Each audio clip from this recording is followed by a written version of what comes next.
we discussed about a tour operator, and today we will talk about departments of a travel agency, and we will also talk about what functions these departments perform. When we talk about a travel agency, there are various types of travel agencies. Some operate at a very small level. They have a very limited business, confined to uh, some sort of as excursion agents. They are mostly making their arrangements. But there are some travel agencies whose volume of business is very big, and they have a range of activities which they perform. So, here we are talking about such a travel agency which is operating at a larger level. Okay. जी sir. So, normally they have a department that is called a ticketing department. Ticketing department, then there is another department that is called travel or tour department. Then there is another department that is called documentation department. Then there is a fourth department which is commonly known as MICE department. Then there is fifth department, that is IT department or information technology department. Then there is sixth department, which is human resource department. Then there is seventh department, which is mostly called finance department or accounts department. So right now we have mentioned 7 departments or divisions. Now we will talk about the functions these departments perform. So let us talk about ticketing department. Ticketing department is responsible for making reservations for airlines, railways, coaches, car rentals, or any other modes of transportation, sometimes cruise ships. Okay. जी sir. तो ticketing department में भी अलग फिर divisions रहते हैं. एक रहता है डोमेस्टिक, अगर ना बड़ी ट्रैवल एजेंसी हो. दूसरा रहता है इंटरनेशनल. तो डोमेस्टिक डिवीजन में जो एम्प्लॉयज़ काम करते हैं वो डोमेस्टिक टिकटिंग का काम देखते हैं. Suppose with in the country domestic flights की हो, with in the country Railways की हो, विद इन द कंट्री जो वो कोच होते हैं, स्लीपर कोचेस, वोल्वोज उनकी हो, या वो गाड़ियाँ हो, छोटी गाड़ियाँ, टैक्सीज, कार रेंटल्स, उनकी रिजर्वेशंस, वो उनकी टिकटिंग का अरेंजमेंट देखते हैं. तो इंटरनेशनल में वो इंटरनेशनल जो फ़्लाइट्स हैं उनकी टिकटिंग देखते हैं. जो कंट्री से बाहर फ़्लाइट्स जाती हैं या कंट्री से बाहर से लोग यहाँ पे आते हैं, तो उनकी टिकटिंग का वो देखते हैं. वो डिवीज़न जो इंटरनेशनल टिकटिंग का होता है. तो उसी तरीके से रेलवेज़ तो बहरहाल ज़्यादातर विद इन कंट्री ही होती हैं, लेकिन फिर भी कुछ रेलवेज़ ऑपरेट करती हैं जो दूसरी कंट्री को जाते हैं. जैसे इंडिया से पाकिस्तान भी ट्रेन जाती हैं, इज़न्ट इट. तो वो चीज़ें इंटरनेशनल रिजर्वेशंस में देखी जाती हैं, क्योंकि because when we talk about international ticketing, there are some requirements during international ticketing which are not during domestic ticketing, because in case of international ticketing there is a requirement of some sort of documentation, and there are certain things which are required during international operations, तो उसमें थोड़ा सा वो complicated होता है domestic से। तो ये काम देखता है टिकटिंग डिपार्टमेंट। बहुत सारे लोग जो उसमें काम करते हैं, they are well versed with the process of ticketing and how to make reservations, how to take reservations, how to book the tickets. So they are well versed with this activity. वो उसी काम के साथ पूरी तरह से वाकिफ होते हैं, तो जो टिकटिंग में काम करते हैं, क्योंकि ये एक एरिया ही अलग है। और ये डिपार्टमेंट है टिकटिंग डिपार्टमेंट, इसमें जो लोग काम करते हैं वो मेनली ऑफिसेस में होते हैं। ये काम कहाँ पे होता है? ये मेनली ऑफिसेस में होता है, मतलब कंप्यूटर पे वो बैठे होंगे आगे, तो उस पे वो ये काम होता है। क्योंकि अभी हम कुछ और डिपार्टमेंट्स की बात करेंगे तो वहाँ पे आप देखेंगे कि नेचर ऑफ वर्क डिफरेंट होता है। So this is about the ticketing department. और टिकटिंग डिपार्टमेंट में अब आजकल इतना ही नहीं, आजकल बहुत सारे इसमें पोर्टफोलियोज ऐड हो गई हैं, क्योंकि आजकल खाली ये टिकटिंग कन्फाइन नहीं है to airlines, to railways, to buses और कोचेस और cars. Nowadays there are a number of activities which require tickets. For example, let me tell you about, suppose यहाँ पे गुलमर्ग में गंडोला है, isn't it?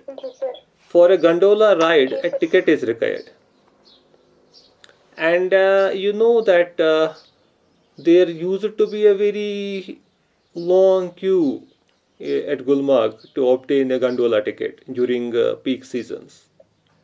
वहाँ पे काफ़ी लंबी कतार होती थी, तो कुछ लोग जो गंडोला राइड करना भी चाहते थे, लेकिन उस कतार में उनको उतनी देर को रहना पड़ता था, फिर वो नहीं करते थे वो गंडोला राइड, तो उतनी भीड़ भी रहती थी।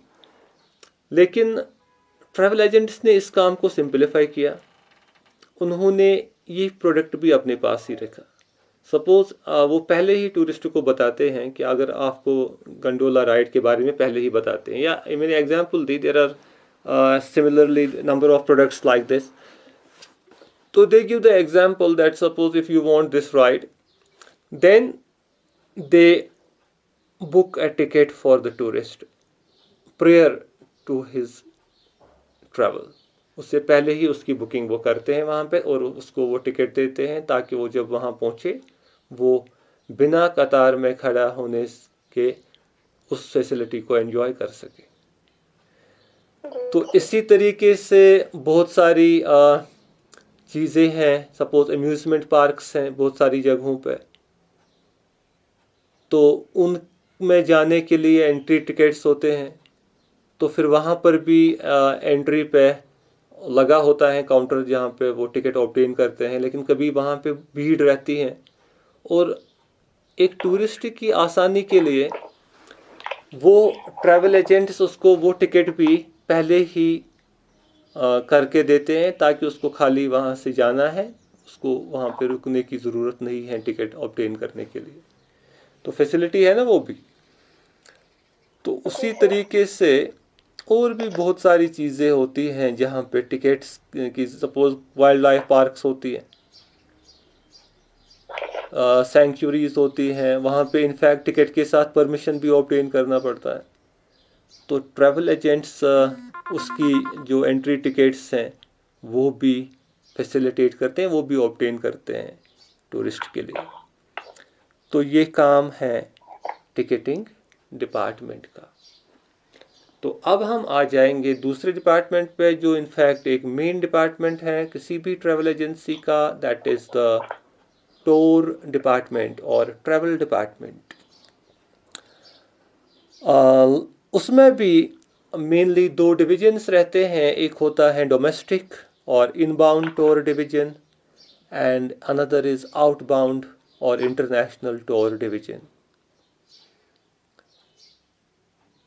Tour department is responsible for arranging the tours, क्योंकि ट्रैवल एजेंसी का लाइसेंस रहता है with a tour operator. We have discussed tour operator in detail, and as I told you that tour operator acts as a wholesaler in travel business, but at the same time the tour operator makes use of travel agencies in selling the products.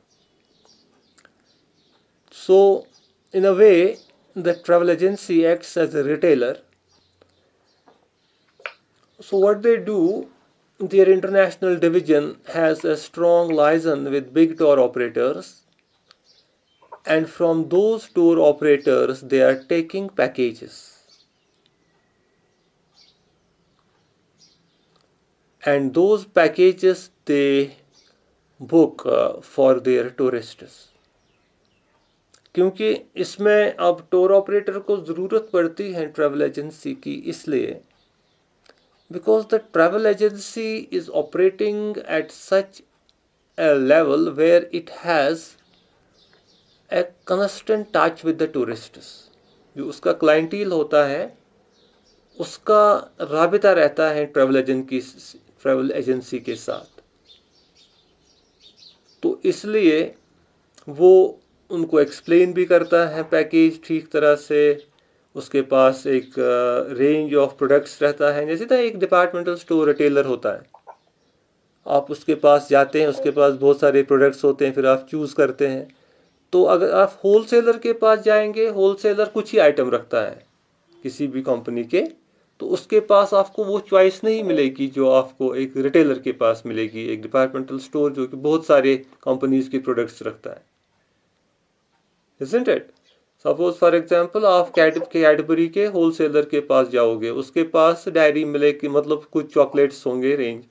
अगर आप retailer के पास जाओगे उसके पास बहुत सारी companies के chocolates होंगे, तो वहाँ पे आपको चॉइस है कि आप कैडबरी का उठाओगे या किसी और कंपनी का प्रोडक्ट उठाओगे. इसी तरीके से ट्रैवल एजेंसी का राबिता रहता है कई टूर ऑपरेटर्स से, और उन टूर ऑपरेटर्स की पैकेज उसके पास रहती हैं. फिर उसके साथ जो टूरिस्ट कनेक्टेड है, उस टूरिस्ट को जो फिर अच्छा लगे वो पैकेज अवेल कर सकता है. तो ये चीज़ देखता है एक टूर डिपार्टमेंट. तो इसलिए इसमें इनबाउंड टूर डिवीज़न अलग रहता है और आउटबाउंड टूर डिवीज़न अलग रहता है. Got it?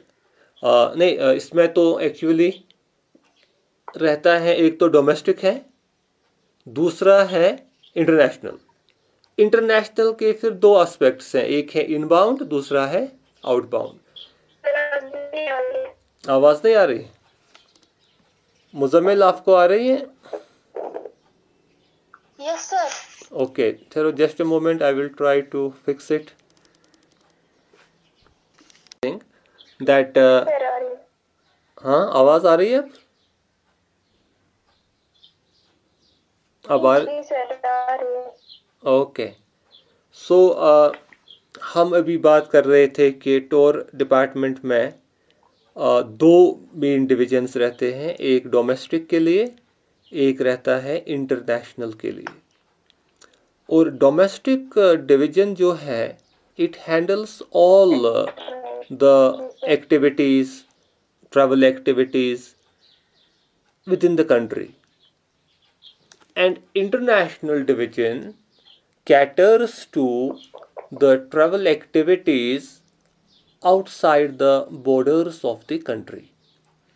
So now in international division there can be two types of movements. One is when a tourist of this country where the travel agency is located travels to another country, and that is called outbound tourism. And in another case, there may be a tourist who is coming from another country to the country where the travel agency is located, and that is called inbound tourism.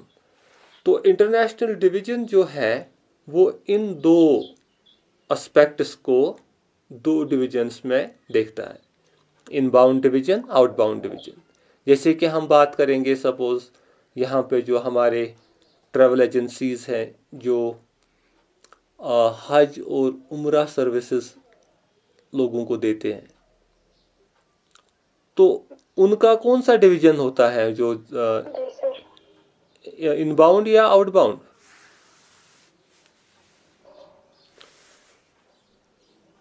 उनका रहता है outbound. Outbound इसलिए क्योंकि वो उनके पास जो क्लाइंटील हैं, जो उनका जो बिजनेस है, वो कन्फाइंड है उन लोगों को जो यहाँ से दूसरे मुल्क में जाते हैं, क्योंकि उसमें यहाँ से लोग जाते हैं सऊदी अरबिया, इज़न्ट इट? सो वो लोग यहाँ के होते हैं जो उनका क्लाइंटील है, तो वो अपनी कंट्री से बाहर निकलते हैं, इसलिए उसको कहते हैं आउटबाउंड। तो इसी तरीके से यहाँ पे तो सारे हज उम्रा वाले आउटबाउंड टूरिज्म ही चलाते हैं, लेकिन अब कुछ ट्रैवल एजेंसीज हैं जो यहाँ पे हैंडल करते हैं ग्रुप्स जो बाहर से आते हैं। सपोज यूरोप से आता है कोई ग्रुप, थाईलैंड से आता है, मलेशिया से आता है, तो वो उन फॉरेनर्स को फिर यहाँ पे होटल्स या जो बाकी साइट सीइंग करवाते हैं, तो वो होता है इनबाउंड डिवीजन, क्योंकि वहाँ पे वो उन टूरिस्ट्स को कैटर करते हैं जो दूसरे मुल्कों से यहाँ पे आते हैं। ठीक है, तो फिर जो डोमेस्टिक डिवीजन है वो इसमें सपोज गुजरात से यहाँ पे कश्मीर टूरिस्ट आएंगे, सपोज महाराष्ट्र से यहाँ पे टूरिस्ट्स आएंगे, राजस्थान से आएंगे, दिल्ली से आएंगे, तो उन टूरिस्ट्स को जो यहाँ पे हैंडल करते हैं, उनको यहाँ से फिर वो होटल्स में एकोमोडेट करते हैं, उनके लिए यहाँ से वो गुलमर्ग अरेंजमेंट करते हैं, पहलगाम अरेंजमेंट करते हैं, सोनमर्ग लेते हैं, बाकी sight seeing, Nishat, Shalimar, tulip garden, बाकी गार्डन्स दिखाते हैं। तो वो क्या डोमेस्टिक डिवीजन में होते हैं वो काम, राइट? अब जो ये टूर डिपार्टमेंट है, अब देखिए कि इनका काम क्या रहता है। सपोज अभी मैंने डोमेस्टिक की एग्जांपल दी, क्योंकि यहाँ पे हमारे यहाँ कश्मीर में ज़्यादा डोमेस्टिक टूरिज्म ही है, क्योंकि इंटरनेशनल टूरिज्म यहाँ पे 89 के बाद लगभग ख़त्म हो गया, अगर है तो बहुत मिनिमम है, क्योंकि अभी भी बहुत सारी कंट्रीज़ में ट्रैवल एडवाइजरीज़ हैं, उसमें ये कहा गया है कि कश्मीर विज़िट मत कीजिए क्योंकि वहाँ पे हालात सही नहीं है। तो इसलिए यहाँ पे जो वॉल्यूम ऑफ बिजनेस है टूरिस्ट ट्रैवल एजेंसीज को, वो डोमेस्टिक डिवीजन में ही है। तो यहाँ पर I will talk about the activities which take place in the domestic division of tour department. So see, suppose a group of tourists, say 15 or 12 tourists, is coming to Kashmir for 5 days. Okay, क्योंकि normally 5 दिन आते हैं tourist, 5 दिन से ज़्यादा भी आते हैं कोई, लेकिन नॉर्मली 5-6 दिन के टूर पे आते हैं। सपोज 5 दिन के लिए महाराष्ट्र से ग्रुप आ गया टूरिस्ट्स का, उसमें लगभग 15 लोग हैं। तो अब जो उस ग्रुप को यहाँ पे, क्योंकि उस ग्रुप को यहाँ पे एयरपोर्ट से लाना है, एयरपोर्ट से लाके उनको होटल में रखना है, होटल में फिर उनको श्रीनगर से फिर उनको बाहर भी लेना है साइट सीइंग के लिए। तो होटल से फॉर एग्जांपल उनको साइट सीइंग करवाना है श्रीनगर सिटी की, श्रीनगर में जो बेहतरीन टूरिज्म पार्क्स हैं, फिर उनको जो कश्मीर की टूरिज्म डेस्टिनेशंस हैं चाहे पहलगाम हो, यूसमर्ग हो, गुलमर्ग हो, सोनमर्ग हो, दुध पथरी हो, वो जगह भी दिखाना है, isn't it? तो फिर जो वहाँ पे एक्टिविटीज़ हैं, सपोज अगर विंटर है तो गुलमर्ग में स्कीइंग है, तो उसमें अगर वो इंटरेस्टेड हैं तो वो करवानी है। अगर गंडोला में इंटरेस्टेड हैं वो राइड करवानी है। अगर गोल्फ खेलने में इंटरेस्टेड हैं तो उनको गोल्फ खेलने की ये फैसिलिटी प्रोवाइड करनी है। अगर हॉर्स राइडिंग में इंटरेस्टेड हैं तो वो करवानी है। अगर और किसी एक्टिविटी में वो इंटरेस्टेड हैं तो वो करवानी है, isn't it? अगर शॉपिंग में इंटरेस्टेड हैं तो शॉपिंग भी करवानी है, कश्मीर आर्ट्स की कारपेट्स, शॉल्स, पेपर मैशी जो भी है। तो ये सारी चीज़ें जो है ये ट्रैवल एजेंसी देखती है यहाँ पे, क्योंकि महाराष्ट्र में जिस टूर ऑपरेटर ने उनको बुक किया है वो मत अब यहाँ पे कंटिन्यू, वो फिर ये काम यहाँ की ट्रैवल एजेंसी के थ्रू करवाता है।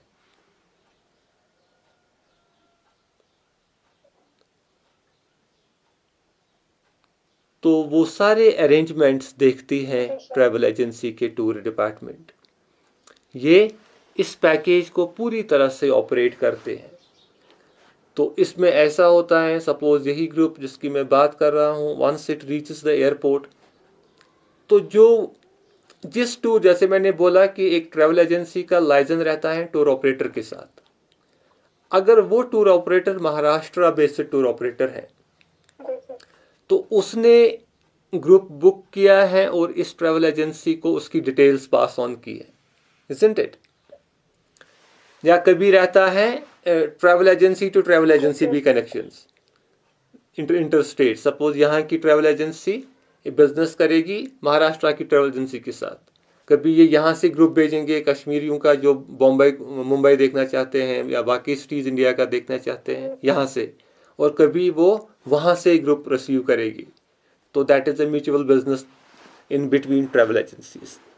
तो nature of business will vary, but as far as the activities are concerned, now what happens, the Maharashtra based tour operator or travel agent will pass on the details of the group to the travel agency in advance. उनको बहुत पहले ही वो सारी वो group की information provide कर लेंगे। उसमें पूरी डिटेल होगी कि कितने लोग हैं, उनके नाम होंगे, राइट? इनफैक्ट उनके फोटोग्राफ्स भी होते हैं। तो उसके बाद रिमार्क्स, किसी को मत कोई नेसेसरी मतलब फैसिलिटी चाहिए, सपोज कोई किसी को प्रॉब्लम है, फिजिकली चल नहीं सकता है, कभी ऐसे भी टूरिस्ट होते हैं कोई ग्रुप में, isn't it? तो उसके लिए व्हील चेयर रिमार्क्स में लिखा होता है स्पेशल अरेंजमेंट।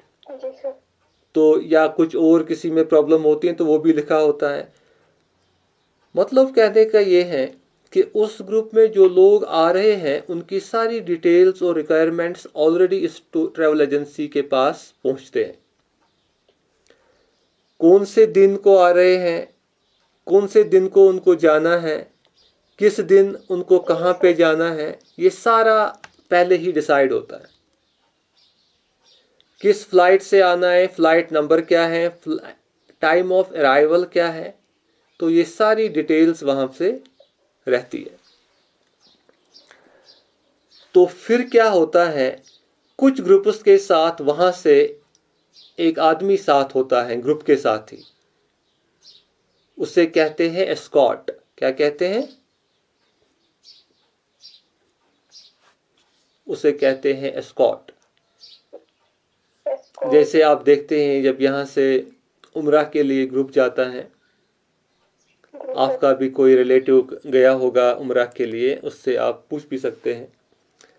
तो उनको एक आदमी साथ होता है यहाँ से ही, जो बिल्कुल उनके साथ यहाँ से ही होता है, एयरपोर्ट से ही। फिर वो वहाँ 20 दिन 21 दिन जितने दिन वो वहाँ पे होते हैं उनके साथ ही होता है। फिर वो उनके साथ ही वापस आता है यहाँ पे, तो जब तक वो यहाँ एयरपोर्ट वापस पहुँचते हैं। तो उसको ट्रैवल टर्मिनोलॉजी में कहते हैं एस्कॉर्ट। क्या कहते हैं? एस्कॉर्ट।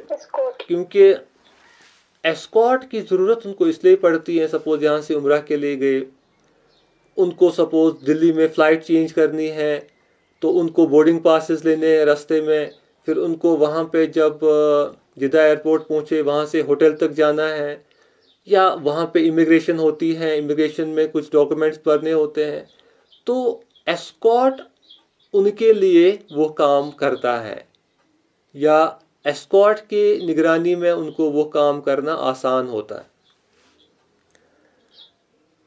तो या लैंग्वेज प्रॉब्लम होती है तो एस्कॉर्ट को थोड़ा मालूम होती है वो लैंग्वेज भी, तो वो बैरियर वो क्रॉस करता है। तो किसी ग्रुप में एस्कॉर्ट नहीं रहता है, क्योंकि अब एस्कॉर्ट से क्या होता है, जब एस्कॉर्ट को रखते हैं ग्रुप के साथ, तो जो आइटिनरी है, मतलब जो ये पैकेज है, पैकेज का कॉस्ट बढ़ जाएगा ना, क्योंकि एस्कॉर्ट का खर्चा भी आएगा उसमें। एस्कॉर्ट की टिकट है, एस्कॉर्ट का स्टे एकोमोडेशन एक्सपेंसेस हैं, तो वो फिर पैकेज कॉस्ट बढ़ जाता है। तो अब कुछ टूरिस्ट ग्रुप्स विदाउट एस्कॉर्ट जाते हैं, क्योंकि उससे वो कॉस्ट बच जाता है। और बहुत सारे ट्रैवल एजेंसीज ऑपरेट करते हैं विदाउट एस्कॉर्ट भी, स्पेशली डोमेस्टिक में ये काम चलता है विदाउट एस्कॉर्ट। क्योंकि डोमेस्टिक में सपोज महाराष्ट्र से निकला ग्रुप, महाराष्ट्र से जिस टूर ऑपरेटर के थ्रू ये ग्रुप निकलता है, वो टूर ऑपरेटर उनका अरेंजमेंट वहाँ पे एयरपोर्ट तक करता है, ताकि उनको वहाँ एयरपोर्ट पे सी ऑफ करते हैं वो। फिर एयरपोर्ट से वो श्रीनगर के लिए फ़्लाइट अगर डायरेक्ट होगी तो बहुत आसान होता है उनके लिए, तो फ़्लाइट लेते हैं, और यूं ही वो श्रीनगर पहुँचेंगे यहाँ पे, और वो डिटेल टूर ऑपरेटर ने पहले ही कम्युनिकेट की होती है यहाँ कि ये ग्रुप आ रहा है, इसमें इतने लोग हैं इस नाम के, and they will be reaching Srinagar by this flight at this time.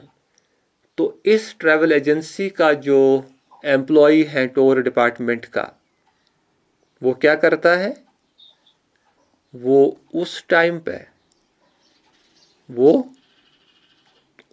पे उनका वेट करता होता है एयरपोर्ट पे। उसके हाथ में एक प्लेकार्ड होता है, प्लेकार्ड पे वेलकम लिखा होता है, और वेलकम के नीचे उन ग्रुप मेंबर्स के नाम लिखे होते हैं, ताकि जब वो ग्रुप के मेंबर्स एयरपोर्ट से एग्ज़िट करते हैं, उनकी नज़र अपने नामों पे पड़ते हैं, उस प्लेकार्ड होल्डर पे पड़ती है। क्योंकि प्लेकार्ड होल्डर जो होता है वो ट्रैवल एजेंसी का एम्प्लॉय होता है, वो जानता है उनको, लेकिन उसके पास ग्रुप के नाम और फोटोग्राफ्स होते हैं ना, तो वो उनको फोटोग्राफ से पहचान सकता है। और जो वो टूरिस्ट्स हैं, वो अपना नाम प्लेकार्ड पे देख के उनको लगता है कि ये आदमी हमको लेने के लिए आया है। तो उसके बाद वो उस ट्रैवल एजेंसी के रिप्रेजेंटेटिव जो वहाँ पे होता है एयरपोर्ट पे, उनके साथ वो जाते हैं, और उसने उनके लिए एयरपोर्ट पे ऑलरेडी गाड़ी लेके वो आया होता है। गाड़ी का बाज़ाब्ता अरेंजमेंट, वो उनको अच्छी तरह वहाँ पे ग्रीट करता है, और उनको गाड़ी में बिठा के वो लेता है होटल में। कहाँ पे लेता है? चाहे उनके लिए एकोमोडेशन होटल में हो, हाउस बोट में कुछ लोगों की होती हैं तो हाउस बोट में लेगा, तो वो उनको पहुंचाता है होटल या हाउस बोट। अगर होटल होगा तो सीधे वो होटल के अंदर उनको लेगा गाड़ी में, अगर हाउस बोट होगा तो हाउस बोट तक तो पहले जेट्टी पे जाना पड़ता है, जेट्टी से फिर बोट उनको हाउस बोट में शिकारा लेती है। Got it? तो चाहे होटल हो या हाउस बोट, ये उनको पहुंचाता है वहाँ पे। और वहाँ पे उनको अच्छी तरह से वहाँ पे जो रिसेप्शन होता है, they are aware that the group is coming, तो उन्होंने उनके रिसेप्शन के लिए तैयारी रखी होती है। वो उनको बाज़ाब्ता यहाँ पे होटल्स में उस वक्त वेलकम और उसको कहते हैं अराइवल ड्रिंक ऑफ़र करते हैं, कश्मीरी कहवा, ठीक है। लॉबी में बिठाते हैं उनको और कश्मीरी कहवा, और वहाँ पे जो उस ट्रैवल एजेंसी का जो मैनेजर होता है वो उनके साथ इंटरेक्ट करता है, उनके साथ बातें करता है, उनको बोलता है कि आपको ट्रैवल के दौरान कोई दिक्कत तो नहीं हुई, आप अच्छी तरह से कंफर्टेबली पहुँचे। तो इन केस जैसे मैंने पहले आपको बोला, अगर उसमें कोई ग्रुप मेंबर है उस ग्रुप में जिसको कोई प्रॉब्लम है, जैसे किसी को एक्सीडेंट हुआ होता है या वो अब चल नहीं सकता है, तो उसके लिए व्हील चेयर भी ये रिप्रेजेंटेटिव यहाँ से ही साथ लेता है एयरपोर्ट पे, ताकि वो जब एयरपोर्ट से निकले, क्योंकि एयरपोर्ट पे ऑलरेडी होती है, एयरपोर्ट पे भी होती है ना ये व्हील चेयर्स उनके लिए, तो एयरपोर्ट में तो उसको अपनी एयरपोर्ट की व्हील चेयर प्रोवाइड करते हैं, क्योंकि वहाँ पे एयरपोर्ट स्टाफ वो चीज़ें देखता है। तो जो ही वो एयरपोर्ट से एग्जिट करता है तो वहाँ पे ट्रैवल एजेंसी का रिप्रेजेंटेटिव उसके लिए व्हील चेयर लेके खड़ा होता है, तो वो व्हील चेयर से उतर के इस व्हील चेयर पे उसको बिठाता है और उसको बाज़ाब्ता लेते हैं। तो ये जब उनको बिठाते हैं होटल में, फिर उनको रूम्स अलॉट करते हैं, तो थोड़ा थकावट आती है ट्रैवल में, चाहे एयर ट्रैवल भी हो तो, लेकिन थोड़ी थकावट आती है क्योंकि टाइम बाकी चीज़ें। तो उनको बोलते हैं कि आप फ्रेश हो जाओ, आप रिलैक्स कर लो। वो थोड़ा सा रिलैक्स करते हैं, उसके बाद वो फ्रेश होते हैं, नहाते हैं, अगर वो बैथिंग फैसिलिटी तो होती है उनको अच्छी तरह से वहाँ पे हॉट वाटर अरेंजमेंट। तो उसके बाद वो फ्रेश होके उनको टाइम रखते हैं, सपोज़ 2 घंटे 3 घंटे। उसके बाद उनको अगर लंच टाइम हो तो उनको लंच ऑफ़र करते हैं, और उसके बाद कुछ जो लोकल साइट सीइंग है, नज़दीक में कोई जगह हैं वो उन्होंने पहले ही रखी होती हैं आइटिनरी में, तो वो दिखाते हैं। फिर इसी तरीके से उसके लिए साइट सीइंग के लिए उनके पास गाड़ी का अरेंजमेंट वो रखते हैं, कहाँ जाना है वहाँ की टिकटिंग का अरेंजमेंट रखते हैं। तो ये सारा काम करता है ट्रैवल एजेंसी, और इस पर्पस के लिए ट्रैवल एजेंसी का एक आदमी उनके साथ कंटिन्यू रहता है, जो उनके साथ जाता है, तो उसे कहते हैं गाइड। क्या कहते हैं? गाइड। सो ट्रैवल गाइड जो है वो उनके साथ रहता है, वो उनको सपोज उनको अब निशात जाना है, शालीमार जाना है, वहाँ लेता है, क्योंकि वहाँ पे उनको उनकी टिकटिंग बाकी अरेंजमेंट्स करता है, उनको वहाँ पे उस जगह के बारे में बताता है, सपोज़ निशात की हिस्ट्री के बारे में थोड़ा सा, ये किसने बनाया है, इसका पर्पस क्या था उस वक्त, तो बड़ा इंटरेस्टिंग बनाता है उनके लिए वो ये सफ़र। तो सपोज़ दूसरे दिन अगर उनको गुलमर्ग जाना है तो वो उनको साथ जाता है, रास्ते में उनको बताता है कौन कौन सी जगह है, उस जगह के बारे में बोलता है, और वहाँ पहुँच के जो वहाँ की प्रोसेसेस हैं, जैसे गंडोला, जैसे स्कीइंग, स्लेजिंग, जो भी हैं, हॉर्स राइडिंग, वो करवाता है। तो ये ट्रैवल गाइड उनके साथ कंटिन्यूअसली रहता है इतने दिन, जितने दिन वो यहाँ पे होते हैं। फिर अगर उनको शॉपिंग के लिए जाना है तो किस जगह जहाँ पे उसको पता है कि उनको अच्छा चीज़ मिलेगा, चाहे उनको कुछ टूरिस्ट्स यहाँ से सैफ़रन ख़रीदते हैं, अब नकली सैफ़रन भी होता है, अब ट्रैवल गाइड रिस्पॉन्सिबल होता है, वो उनको उस जगह पे लेता है जहाँ पे प्योर सैफ़रन मिलेगा उनको। या इसी तरीके से कारपेट किसी को लेना होता है, शॉल किसी को लेना होता है।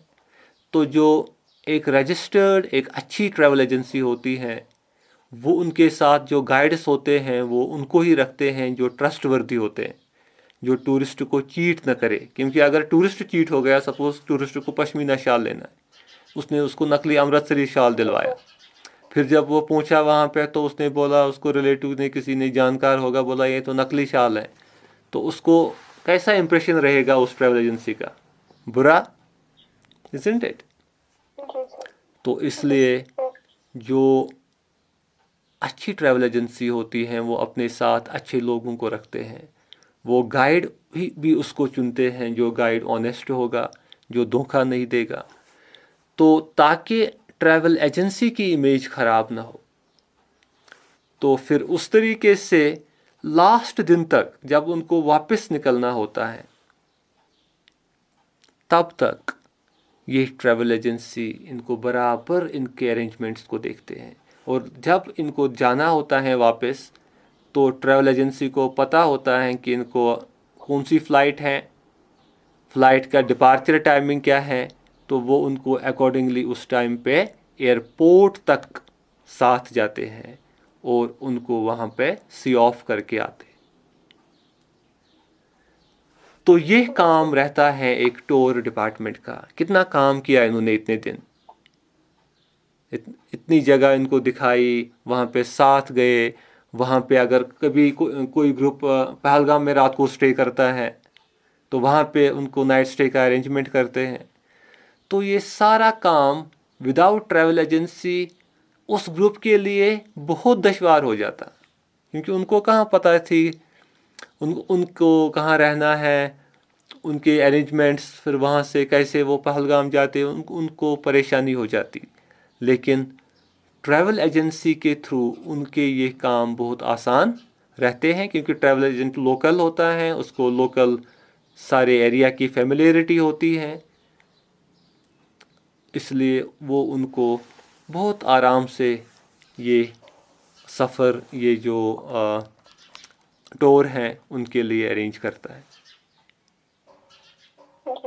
ठीक है, तो ये हो गया टूर डिपार्टमेंट का।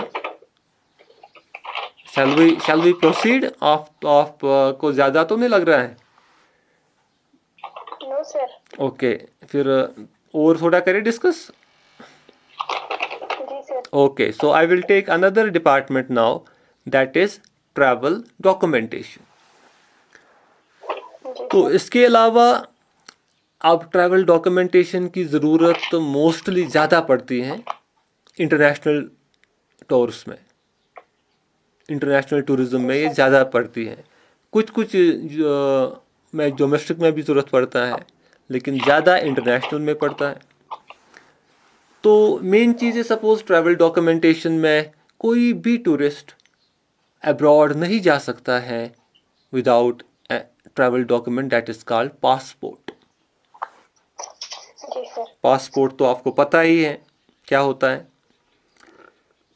पासपोर्ट अपनी कंट्री अपने सिटीजन को देती है।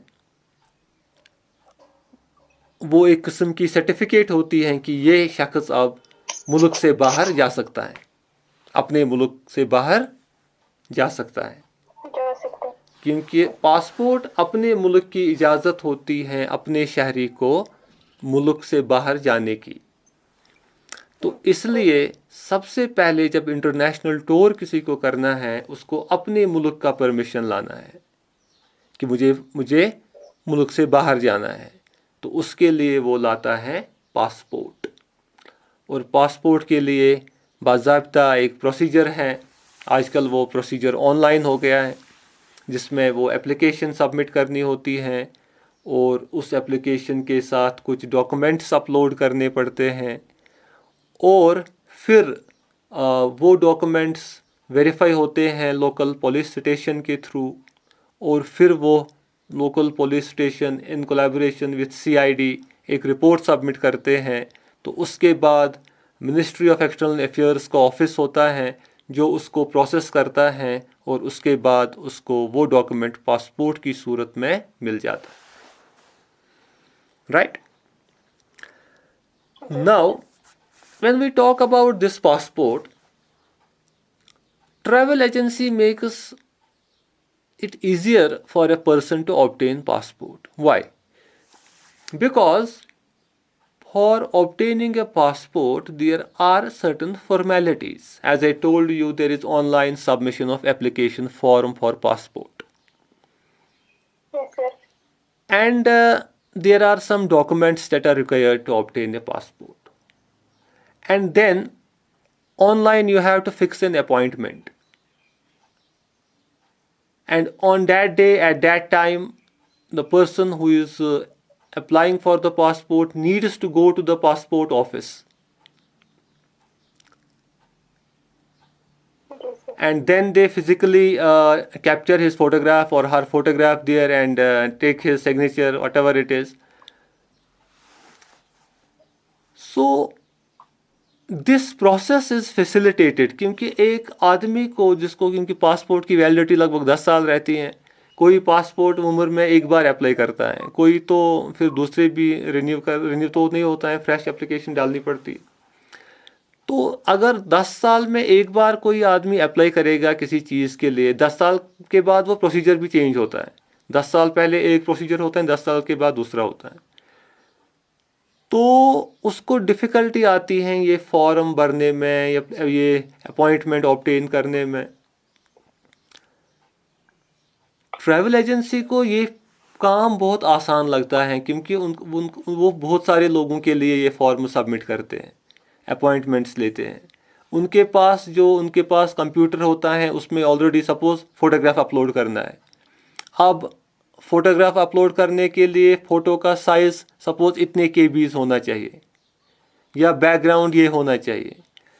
तो अगर खुद कोई आदमी घर पे भरता है, उसके पास भी कंप्यूटर है, वो खुद भरता है, उसको दिक्कत आती है, परेशानी होती है क्योंकि उसको फिर अपलोड करता है फ़ोटोग्राफ, वो एक्सेप्ट नहीं करता है, बोलते हैं इसका साइज़ टू लार्ज है। अब उसको साइज़ कंप्रेस करना है, परेशान होता है कैसे करूँ। कोई ज़्यादा टेक से भी होता है वो कर सकता है, तो किसी को ज़्यादा टेक्नोलॉजी के साथ नहीं होता है उसको ज़्यादा मुश्किल होता है। तो ट्रैवल एजेंसी क्या करती हैं, वो इसको थोड़ा सा सर्विस चार्ज उसमें लेती हैं और उसके लिए वो ये पासपोर्ट का फॉर्म खुद ही सबमिट करता है। उसी से डॉक्यूमेंट्स बाकी चीज़ें ऑब्टेन करता है, उसको पता है क्या क्या चाहिए, उसकी डिटेल्स लेता है, लेकिन फिर वो on behalf of his client of customer वो उसके लिए ये फॉर्म सबमिट करता है, उसकी अपॉइंटमेंट शेड्यूल करता है और उसके बाद उसको ये थोड़ा सा सर्विस चार्ज लेता है। सपोज़ अगर वो उसको 100-200 रुपया सर्विस चार्ज लेगा इस चीज़ के लिए, तो दोनों के लिए बेनिफिट है क्योंकि उसका भी टाइम बच गया, परेशानी से बच गया, ये जो इसको पासपोर्ट निकालना है, और ट्रैवल एजेंट को भी बेनिफिट है, उसको सर्विस चार्ज मिल गया क्योंकि उसका ऑफिस में बंदा रहता ही है जो इस डिपार्टमेंट में काम करता है डॉक्यूमेंटेशन में, तो वो ये काम देखते हैं, ये फॉर्म सबमिट करते हैं, बाकी चीज़ हो गया पासपोर्ट का। तो इसी तरीके से वीज़ा या पासपोर्ट में फिर ये भी इनको पता होता है ट्रैवल एजेंसी को कि कौन सी एनओसी चाहिए, कौन सा डॉक्यूमेंट चाहिए, क्योंकि बहुत सारे लोगों को खुद ये परेशानी होती है जब अपॉइंटमेंट भी शेड्यूल होती है फिर वो वहाँ से वापस आते हैं क्योंकि उन्होंने पूरे डॉक्यूमेंट साथ ही नहीं उठाए होते हैं। वहाँ पर उनको बोलते हैं अब आपको नई अपॉइंटमेंट लेनी है क्योंकि आपका डॉक्यूमेंट साथ नहीं है। Got it. लेकिन ट्रैवल एजेंसी के थ्रू अगर वो जाता है तो ट्रैवल एजेंट उसको पहले ही बोलता है, इनफैक्ट उसका डॉक्यूमेंट देखता है कि इसका डॉक्यूमेंट वैलिड है या नहीं, ताकि उसको फिर वहाँ से वापस ना आना पड़े। तो इसलिए ये अगर सपोज आप लोग में से कोई कल को अपनी ट्रैवल एजेंसी स्टार्ट कर लेगा तो आप भी, क्योंकि ये पासपोर्ट आजकल सारे निकालते हैं आमतौर पे, तो आपका भी ये डॉक्यूमेंटेशन का काम ट्रैवल एजेंसी में अपने टाउन में भी अच्छा चलेगा। तो हो गया पासपोर्ट का काम। इसी तरीके से वीज़ा, पासपोर्ट जैसे मैंने आपको बोला कि जस्ट ए मोमेंट,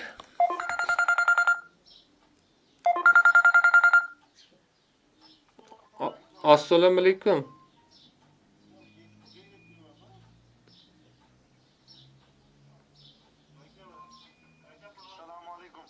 वालेकुम अस्सलाम।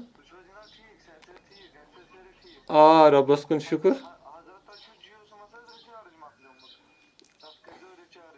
अच्छा अच्छा, हाँ जी।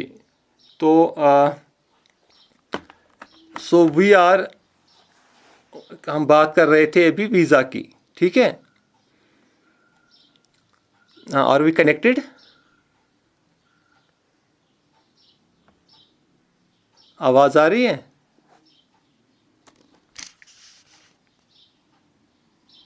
जो अपनी कंट्री प्रोवाइड करती है अपने सिटीज़न को जी ये अलाउ करने के लिए कि वो फॉरेन कंट्री ट्रैवल कर सकता है, लेकिन जी जिस कंट्री को उसको ट्रैवल करना है, जब तक वो कंट्री उसको परमिट ना करे तब तक ये पासपोर्ट होल्डर के बावजूद वहाँ पे नहीं जा सकता है, क्योंकि पासपोर्ट उसको अपना मुल्क इजाज़त देता है अपने मुल्क से बाहर निकलने के लिए।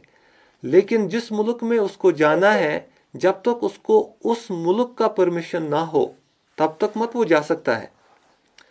तो इसलिए if sir. Any tourist wants to go to say Saudi Arabia, say Malaysia, say Thailand, China, तो उसको उस कंट्री का भी परमिशन चाहिए, और उस परमिशन को कहते हैं वीज़ा। क्या कहते हैं? Visa. That is called visa.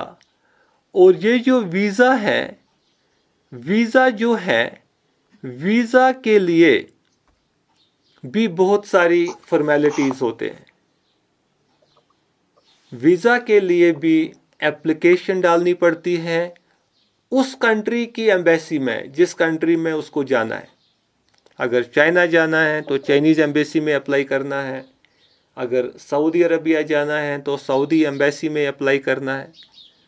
और उस एप्लीकेशन, आजकल वो भी एप्लीकेशंस भी ऑनलाइन होती हैं, वीज़ा एप्लीकेशंस, और उसमें भी बहुत सारे डॉक्यूमेंट्स की ज़रूरत होती है। उसमें मोस्टली बैंक स्टेटमेंट की ज़रूरत पड़ती है, उसमें एयर टिकट साथ रखनी पड़ती है रिटर्न की, यहाँ से वहाँ और वहाँ से वापस, और भी उसमें कुछ चीज़ें, पासपोर्ट उसमें साथ रखना पड़ता है, क्योंकि वो कंट्री तब तक अलाउ नहीं करेगी वीज़ा जब तक वो इस कंट्री, अपनी कंट्री का पासपोर्ट नहीं दे होगा। उसको पासपोर्ट होल्डर होना चाहिए ना पहले, जी सर। पासपोर्ट होल्डर ही वीज़ा के लिए, क्योंकि जी सर। वीज़ा लगता है असली पासपोर्ट पर ही स्टैंप। तो ये काम भी टूरिस्ट को बहुत मुश्किल है खुद करना, और ट्रैवल एजेंसी उसके लिए ये काम आसान बनाती है, फैसिलिटेट करती हैं उसका ये काम, राइट। सो जी sir. that means for obtaining visa, that is visitors international city admission, visitors international visa है ना, VISA, that means जी sir. visitors international city admission। तो वो सर्टिफिकेट, वो जो स्टैम्प पड़ता है उसके पासपोर्ट पे in the form of visa, उसमें उसको वो अलाउ करते हैं, एडमिशन देते हैं अपने मुल्क में आने के लिए। लेकिन वीज़ा की अलग अलग टाइप्स होते हैं। जैसे टूरिस्ट वीज़ा आमतौर पर लोग अप्लाई करते हैं, कोई बिजनेस वीज़ा पे अप्लाई करता है, कोई मेडिकल वीज़ा, क्योंकि जिस पर्पज़ के लिए उस मुल्क में जाना है तो उसी हिसाब से वीज़ा मिलता है। सपोज़ कोई जाएगा जी सर। यहाँ से फॉरेन कंट्री में पढ़ने के लिए, उसको 2 साल का कोर्स करना है वहाँ पे। अगर वो टूरिस्ट वीज़ा पे जाएंगे तो टूरिस्ट वीज़ा नॉर्मली 6 महीने तक ही रहता है, जी सर। तो वो मत बैठ सकता है टूरिस्ट वीज़ा पे। उसको अप्लाई करना है फॉर एजुकेशनल वीज़ा, और उसमें उसका स्टे होता है, उसमें उसको जो रिक्वायरमेंट है वो कॉलेज की एडमिशन, कोर्स की ड्यूरेशन क्या है, उसी के हिसाब से उसको वो वीज़ा देते हैं। जी सर। कोई जाता है बिजनेस के लिए, तो वो नेचर ऑफ बिजनेस क्या है, तो उसको उसी हिसाब से वीज़ा मिलता है। कोई जाता है एम्प्लॉयमेंट के लिए, जॉब के लिए, तो उसको एम्प्लॉयमेंट वीज़ा मिलता है, उसके लिए उसको अप्लाई करना पड़ता है। उसके लिए जो एम्प्लॉयर है उसका, जहाँ पे उसको जॉब करना है, उसकी ऑफ़र लेटर की ज़रूरत पड़ती है अपॉइंटमेंट लेटर, तो वो उसको वीज़ा एप्लीकेशन के साथ रखनी पड़ती हैं, तो उसके बेसिस पे उसको वीज़ा प्रोवाइड किया जाता है। That is called employ visa. तो इसी तरीके से बहुत सारे टाइप्स ऑफ वीज़ास होते हैं, and travel agency is well acquainted with all the information that is required, with all the documents that are required for submission of the visa application form। तो ये काम भी बहुत आसान बनाती है एक ट्रैवल एजेंसी अपने टूरिस्ट के लिए, राइट। तो इसके अलावा और भी एक्टिविटीज़ हैं फैसिलिटेशन में, इसमें ना